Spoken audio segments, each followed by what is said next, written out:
If you break the law, you will be punished with criminal charges. United states embassy in India వాళ్ళు ఒక chilling warning ఇచ్చి 2025ని end చేస్తున్నారు. ఎందుకు అంటే ప్రస్తుతానికి చాలా మంది ఇండియాలో ఉండిపోయారు. యాక్చువల్గా వాళ్ళ వీసాలు పోస్ట్ పోన్ అయినాయి, కొంతమంది వీసాలు రివోక్ చేశారు. ఆల్రెడీ December 26న ఒక వార్నింగ్ ఇచ్చారు వాళ్ళు, యుఎస్ ఎంబసీ ఇన్ ఇండియా వాళ్ళు. ఏదో మీరు అపాయింట్మెంట్లు ఎవరితో పడితే వాడితో బుక్ చేసుకుంటే మనం ఇది రెడ్ ఫ్లాగ్ లో పెడతామని. నెక్స్ట్ ఇప్పుడు వచ్చేసి ఎక్స్ పోస్ట్ లో ఒక చిల్లింగ్ వార్నింగ్ సీరియస్ గా ఇచ్చారనమాట. సో అదేంటి, మీరు ఎలా జాగ్రత్తగా ఉండాలి ఏంటి అవన్నీ ఈ పర్టికులర్ వీడియోలో చెప్తా. వీడియోలోకి వెళ్ళే ముందు, ఇవాళ December 31 కాబట్టి అందరూ చాలా హ్యాపీగా జాలీగా మంచిగా ఎంజాయ్ చేసి కొత్త న్యూ ఇయర్ ని వెల్కమ్ చేస్తారు.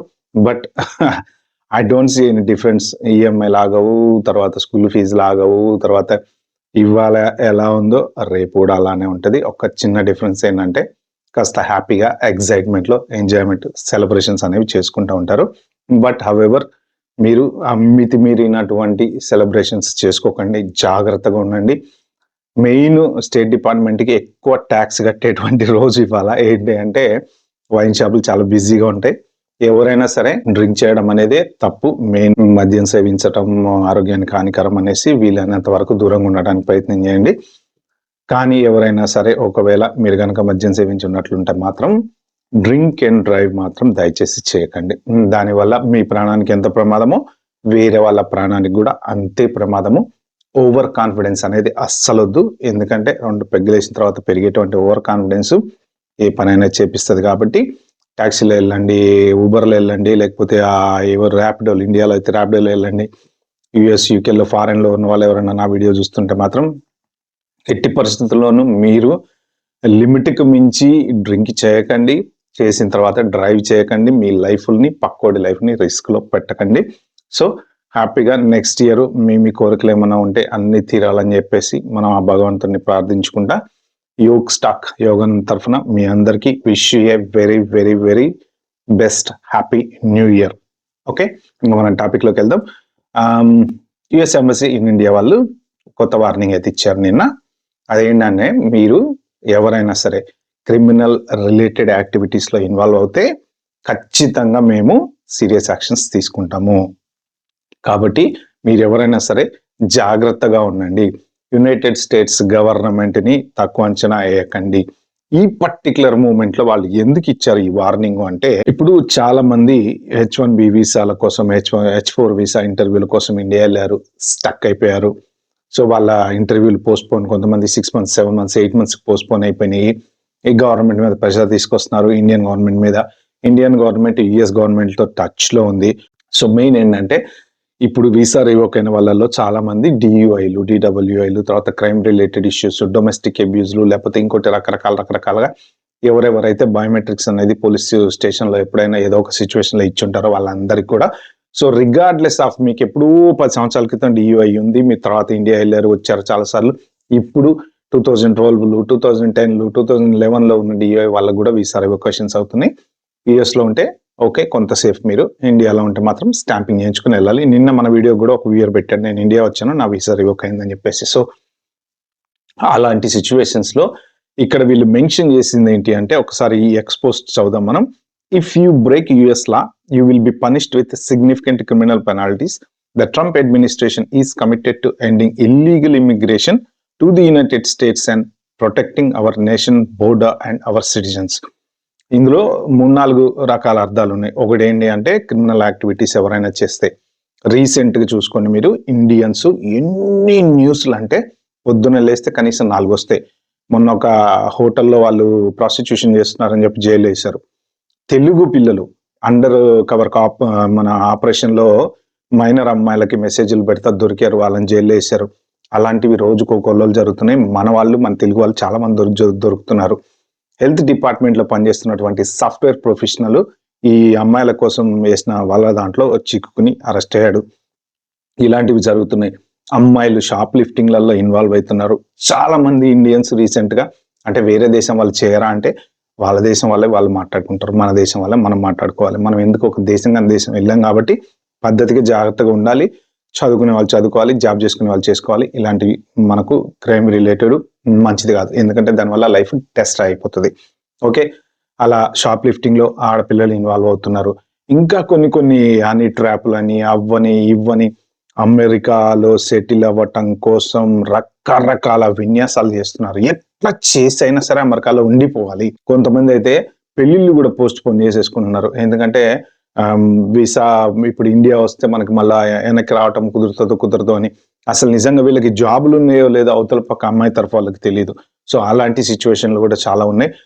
On top of that crime related issues. చాలా మంది ఏమనుకుంటారంటే మనం ఏదో ఒక పెద్ద యాక్సిడెంట్ చేస్తేనో క్రైమ్ అనుకుంటాం, కానీ మీకు తెలియదు ఏంటంటే చిన్న క్రైమ్. ఏది, ఇప్పుడు మీరు కార్ నడుపుతున్నారు, కార్ పార్కింగ్ లో ఏ వాల్మార్ట్ దగ్గర కార్ పార్కింగ్ లో రివర్స్ చేస్తున్నారో, ఫ్రంట్ కి వెళ్తున్నారో, పొరపాటున పక్క కారు తగిలింది. ఓకే, మీరు చూసుకోలేదు, వెళ్ళిపోయారు. వాటికి గీత పడ్డదో సొట్టబడ్డదో సంథింగ్ ఏదో అయింది, నన్ను ఎవడు చూడలేదు కదా అని వెళ్ళిపోతుంది. చాలా మంది చేసేటువంటి కామన్ మిస్టేక్ ఏంటంటే పొరపాటున పక్క కారుకి తగిలినప్పుడు మనని ఎవరు చూడలేదు అనుకుంటారు.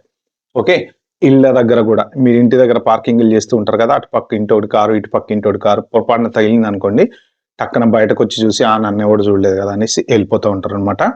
సో ఇలాంటివి పక్కన ఎవరన్నా చూస్తే, ఫారెన్ లో కొంత హానెస్ట్ గా ఉండేటువంటి వాళ్ళు చాలా మంది ఉంటారు అనమాట. ఇప్పుడు మీరు తగిలిచ్చారు, వెళ్ళిపోయారు, మీరు ఎవరు చూడలేదు అనుకుంటారు. ఆ పక్కన కారులో కూర్చొని ఎవరో ఉంటూ ఉండొచ్చు. వైఫ్ షాప్ చేయడానికి లోపలికి వెళ్తుంది, హస్బెండ్ కారులో కూర్చొని ఏదో ఫోన్ చూసుకుంటా అంటాడు.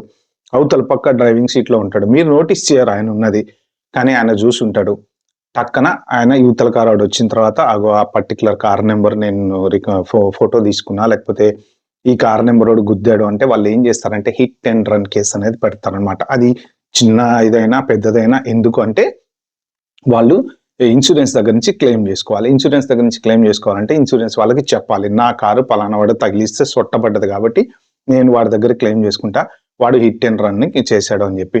హిట్ అండ్ రన్ అనేది ఎప్పుడైతే వస్తుందో అక్కడి నుంచి అది పోలీస్ కేసు అయ్యేటువంటి అవకాశం కూడా ఉంది. ఎందుకు అంటే అది మైనరే, మీ దృష్టిలో పొరపాటున తగిలిచ్చారు వెళ్ళిపోయారు, కానీ మీరు ఏంటంటే ఇన్ఫార్మ్ దెమ్. మీకు అక్కడ ఎవరు కనిపించలేదు అనుకోండి, చిన్న పెన్ను పేపర్ తీసుకుని దాని డాష్ బోర్డు మీద వైపర్ కింద రాసి పెట్టండి, ప్లీజ్ కాంటాక్ట్ మీ అని చెప్పేసి.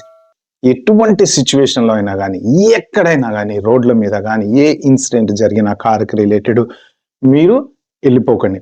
అవసరమైతే మీరే ఇన్ఫార్మ్ చేయండి పోలీసులకి. 911 ఉంటుంది కదా, మీకు ఫోన్ చేసి, మీకు వాళ్ళు మీ మీద కేసు పెట్టే కన్నా ముందు మీరే ఫోన్ చేసి, అయ్యా ఇట్లా జరిగింది, బై మిస్టేక్ నా కారుకి తగిలింది, అక్కడ ఎవరున్నారో తెలియదు, ఒకవేళ వాళ్ళు కనుక మీకు ఎవరికైనా ఫోన్ చేసినా, లేకపోతే హిట్ అండ్ రన్ కేసు పెట్టినా, లేకపోతే ఇలాంటివి ఏమైనా ఉన్నా, ప్లీజ్ కాంటాక్ట్ మీ, ఇది నా డీటెయిల్స్ అని చెప్పి చెప్పండి. ఎందుకు అంటే మీరే ముందు జాగ్రత్తగా ఇన్ఫర్మేషన్ ఇచ్చారనుకోండి, సో మీకు రేపు పొద్దున ప్రాబ్లం అనేది ఉండదన్నమాట.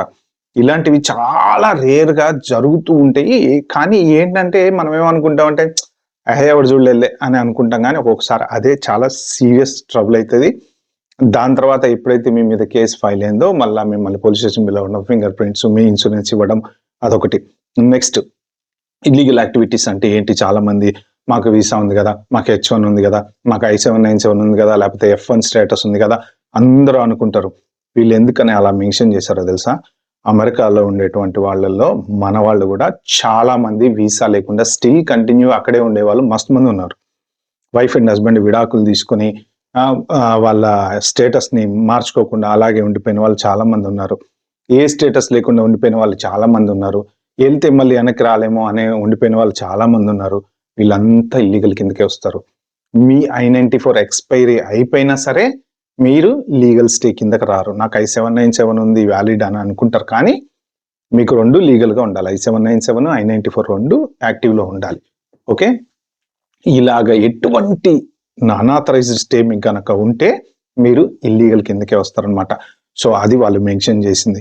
క్రిమినల్ యాక్టివిటీస్ అంటే ఇంకా DUIలు, DWIలు, తర్వాత డొమెస్టిక్ అబ్యూస్లు, తర్వాత మొన్న ఒక స్టూడెంట్, ఇండియన్ స్టూడెంట్ని అరెస్ట్ చేశారు. ఎవరినో మీ ఇల్లు ఫైర్ తగలబెడేస్తా అని చెప్పేసి వాళ్ళని బెదిరించాడంట. దాని కింద మన ఇండియన్ స్టూడెంట్ని మోస్ట్ ప్రాబబ్లీ తెలుగు కుర్రోడే అని నేను అనుకుంటున్నాను, అతన్ని అరెస్ట్ చేశాడు.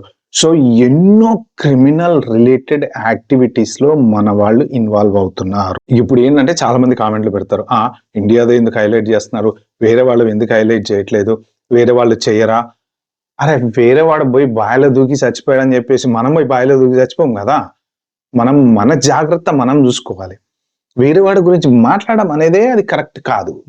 మన పిల్లలు మనం వెళ్ళింది ఏంటి, మన పని ఏంటి, చదువుకోవడానికి చదువుకోవడం, జాబ్ కోసం వెళ్ళినప్పుడు జాబ్ కోసం, వాడు చేశాడు మనోడు చేయలేదా అని ఇలాంటి వే ఆఫ్ థింకింగ్ అది కరెక్ట్ కాదు. మనం చేయకూడదు అంతే. దేశం వెళ్ళినప్పుడు క్రిమినల్ యాక్టివిటీస్ కానీ ప్లస్ ఇమిగ్రేషన్ రిలేటెడ్ యాక్టివిటీస్లో కానీ, అంటే నేను చెప్పేది డబ్బులు తీసుకొని వీసా చేయించటాలు, వీసా లేకుండా ఉండిపోవటాలు, డ్యూరేషన్ అయిపోయినా ఉండిపోవటాలు, లేకపోతే ఈ డబ్బులు కట్టి ఏజెంట్ల దగ్గర నుంచి లెటర్స్ తీసుకొని మెయింటైన్ చేస్తూ పేరోల్ మెయింటైన్ చేస్తూ ఉండిపోవటాలు, ఇలాంటివన్నీ కూడా చెయ్యకూడదు. చేస్తే మాత్రం మేము సీరియస్గా తీసుకుంటాము ఇక నుంచి అని చెప్పి వాళ్ళు చెప్పారనమాట. ఒకవేళ వాళ్ళు కనుక సీరియస్ తీసుకుంటే వాళ్ళు చేసేది ఏంటయ్యా అంటే వీసా రివొకేషన్. వీసా రివొకేషన్ ఏంటంటే జనరల్గా మీరు ఆ కంట్రీలో ఉంటే కంట్రీలో ఉన్నంత వరకు సేఫ్, బయటకు వెళ్తే స్టాంపింగ్ చేయించుకొని రావాలి. నెక్స్ట్ థింగ్ మీ మీద క్రిమినల్ కేసెస్ ఫైల్ చేస్తామని కూడా చెప్తున్నారు వాళ్ళు. అంటే ఒకవేళ షాప్ లిఫ్టింగ్, లేదు కార్ యాక్సిడెంట్ అయింది, లేకపోతే చెప్పకుండా పారిపోయారు, లేకపోతే ఇంకేదైనా ఈ పోలీస్ అండర్ కవర్ దాంట్లో ఇన్వాల్వ్ అయ్యారు, లేకపోతే ఇంకేదైనా దొంగతనం చేశారు, లేకపోతే ఎవరింట్లోనే ఏమైనా డబ్బులు దొబ్బేశారు, ఎవరో పెద్ద మనుషుల్ని బెదిరించి డబ్బులు తీసుకున్నారు, ఎన్ని క్రిమినల్ రిలేటెడ్ యాక్టివిటీలో గనక మీరు ఉంటే మాత్రం మీ మీద క్రిమినల్ కేసులు ఫైల్ చేస్తాము.